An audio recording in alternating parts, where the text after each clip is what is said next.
د خبرونو سرټکی.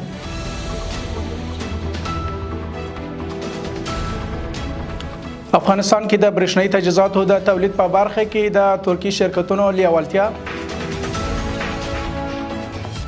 هیواد کې د بیکاری د کچې کمولو په مخه د پوهنې وزارت د 1060 خالي بستونو اعلان. او روسیې لخوا د هیواد ته د ایران غني شوي یورانیومو د انتقالېدو چمتووالی. بسم الله الرحمن الرحیم. درنوونکو سلام د نورس خبرونو ته ښه راغلاست. نن یکشنبه د قوي اسور میاشتې له شلمه نیټه د زنور احمد محمدي مصپم کړي بشپړ خبرونه ته. د افغانستان برېښنا شرکت عمومي اجرایي رئیس ملا عبدالحق همکار د ترکي دوو برېښنايي تجهیزاتو تولیدي شرکتونو له مسؤلینو سره لیدنه کړې ده. په دې لیدنه کې ترکي پانګوال افغانستان کې د برېښنا تولید توربینونو، ترانسفارمرونو، عصري ځیرکو میټرونو تولید برخو کې پانګونې ته لیوالتیا ښودلې ده. د برېښنا شرکت د معلوماتو له مخې ملا عبدالحق همکار د یادو شرکتونو د پانګونې لیوالتیا ستایلې او ډاډ ورکړی چې د افغانستان برېښنا شرکت په هیواد کې د برېښنا او اړوندو تجهیزاتو د تولید لپاره پانګوالو ته لازمي اسانتیاوې برابر کړي دي.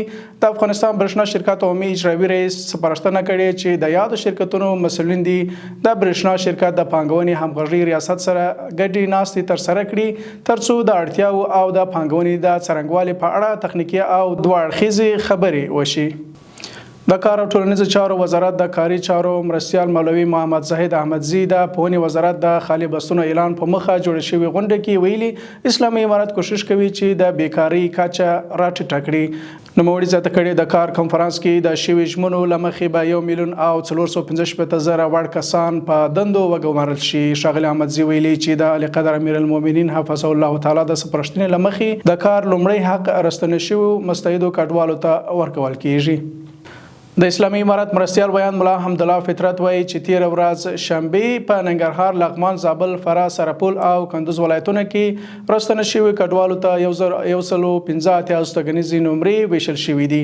د ښاغلي فطرت په وینا تر دې مهاله په ټولیز ډول راستنه شوي کډوالو ته 100,090 استوګنیزې نمرې ویشل شوي دي.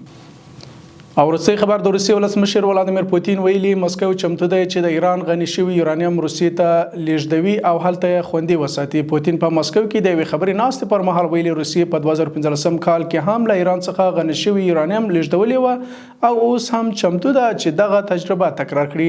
د روسیې ولسمشر زیاته کړي ایران له دې امله د یورانیمو د لیږد مخالفت کوي چې د امریکا متحده ایالات غواړي دغه غني شوي یورانیم خپلې خاورې ته انتقال کړي. پوتین همداراز ویلي مسکو له تهران او واشنګټن سره په اړیکه کې دی او هیله لري چې دغه جګړه ژر تر ژره پای ته ورسیږي. درنوونکو دا و د نورس خبرونو له ملتیا مو نړۍ مننه. تر بیا مو الله مل شه.